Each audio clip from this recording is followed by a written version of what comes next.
Nah, yang berikutnya adalah hujan.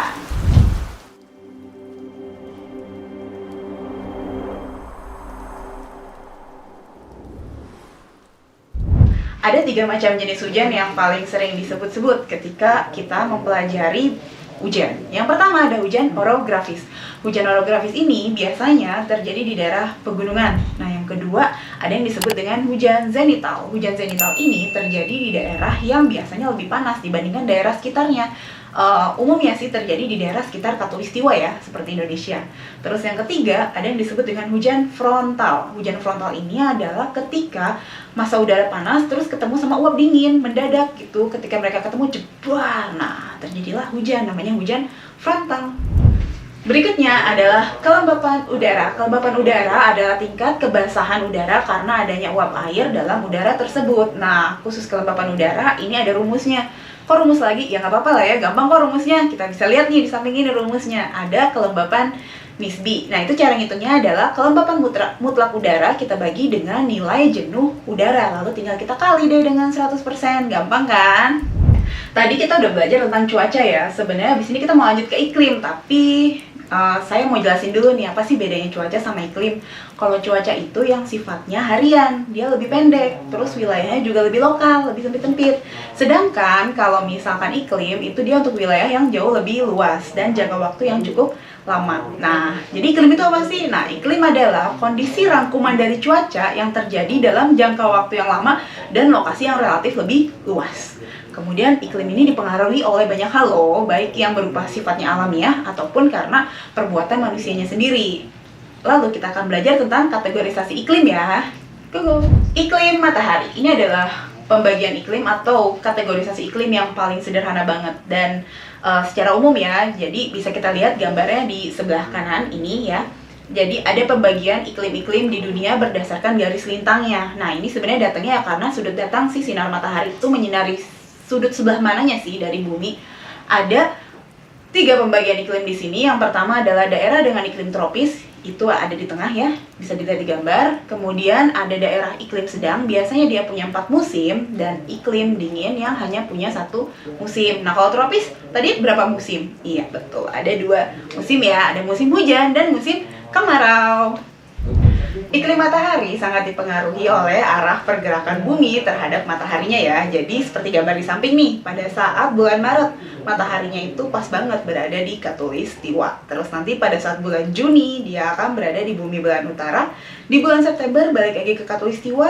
Di bulan Desember mereka akan ada di bawah garis Khatulistiwa, yaitu di bumi belahan selatan. Lalu nanti Maret balik lagi deh ke Khatulistiwa, kayak gitu ya. Kategorisasi berikutnya adalah iklim menurut Jung Hoon. Jadi Jung Hoon ini dia mengklasifikasikan iklim berdasarkan ketinggian dan jenis vegetasinya. Kita bisa lihat ya gambar di samping ini. Nah, dari ketinggian 0 sampai 600 meter itu biasanya kita sebut dengan daerah iklim panas, dan tumbuhan yang bisa hidup di sana diantaranya adalah padi dan tebu. Kemudian di ketinggian 600 sampai 1500 kita bisa katakan sebagai daerah dengan iklim sedang, dengan tanaman biasanya ada tembakau, kopi, dan coklat. Ketinggian selanjutnya 1500 sampai 2500 itu terdapat kopi, teh, kina, dan sayuran, dan kita sebut dengan iklim sejuk. Yang terakhir adalah ketinggian lebih dari 2500 meter dengan tumbuhan biasanya adalah lumut dan tidak ada tumbuhan budidaya lainnya yang biasa kita sebut dengan daerah beriklim dingin. Iklim Köppen. Nah, kalau Köppen ini dia mengklasifikasikan iklim berdasarkan curah hujan dan suhunya. Köppen mengklasifikasikannya dengan membuat kode-kode unik dari setiap iklim. Nah, dia biasa menggunakan huruf, dari huruf besar dan huruf kecil untuk modifikatornya. Bisa kita lihat seperti tabel di samping ini ya. Jadi ada dari iklim A, B, C, D sampai dengan E. Nah, untuk iklim A bisa kita katakan bahwa dia memiliki iklim tropis. Untuk iklim B, iklim kering. Yang iklim C itu dia memiliki iklim sedang. Yang D, iklimnya dingin. Dan yang E itu ada iklim kutub. Lalu modifikatornya itu ada huruf F, S, W, M dengan T. Ya, seperti itu. Lebih lengkapnya bisa kita lihat gambar berikut ini ya. Ini adalah iklim menurut Köppen. Bisa dilihat nih gambar dari seluruh dunia. Nah, kalau di Indonesia itu termasuk dalam iklim apa sih? Kalau menurut Köppen, Indonesia itu berada di iklim A. Tadi ingat nggak iklim A itu apa? Iklim tropis, yes.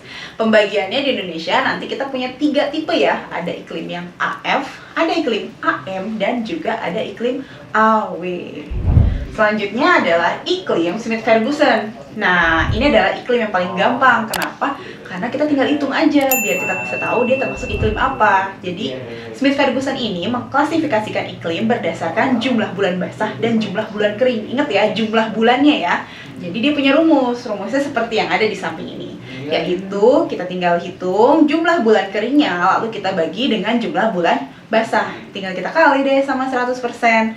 Nah, hasilnya kita masukkan ke tabel yang ada di samping ini. Ada iklim dari A sampai dengan H. Nah, itu dia sesuai dengan hasil yang tadi udah kita dapetin ya dari perhitungannya. Bisa dicek ya tabelnya.